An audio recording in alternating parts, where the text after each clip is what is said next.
এই মঞ্চে আল্লামা সাঈদী কথা বলেছেন, ওয়াজ করেছেন। আজকে আমরা যে মঞ্চে কথা বলতেছি এই মঞ্চ হলো আল্লামা সাঈদী রাহিমাহুল্লাহর মঞ্চ।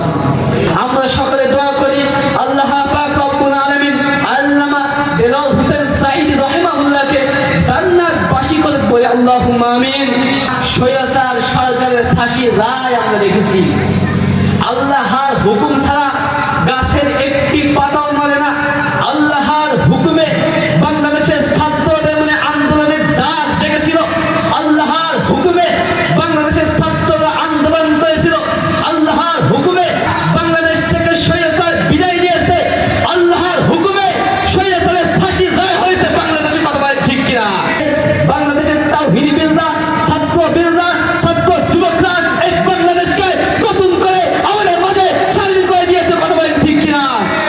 আমরা দেখছি এই ছাত্র আন্দোলনে রক্ত ঝরিয়েছে আপনার আমার ভাই মুগ্ধ, আপনার আমার ভাই আবু সাঈদ, আপনার আমার ছেলে, আপনার আমার সন্তান, আপনার আমার মতো যুবক ভাইরা একত্র হয়ে দল বল নির্বিশেষে আন্দোলনে ঝাঁপিয়ে পড়ে বাংলাদেশ থেকে স্বৈরাচার সরকারকে বিদায় করে বাংলাদেশকে নতুন করে স্বাধীনতা উপহার দিয়েছে। কথা বলেন ঠিক কিনা?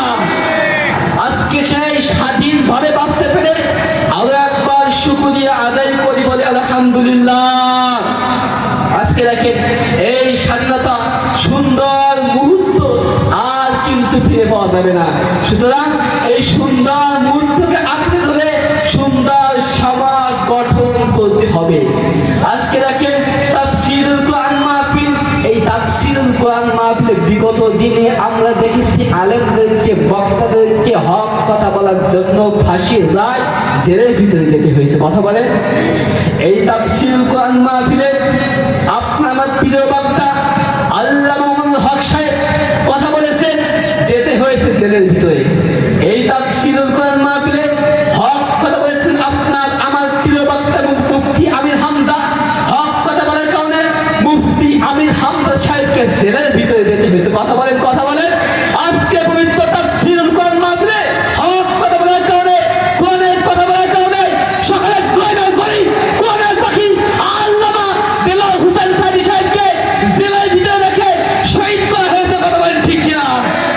কিন্তু আজকে সেই তাফসীরুল কোরআন মাহফিলের বাগান তিনি সাজিয়েছেন সেই আল্লামা দেলোয়ার হোসেন সাঈদী সাহেব।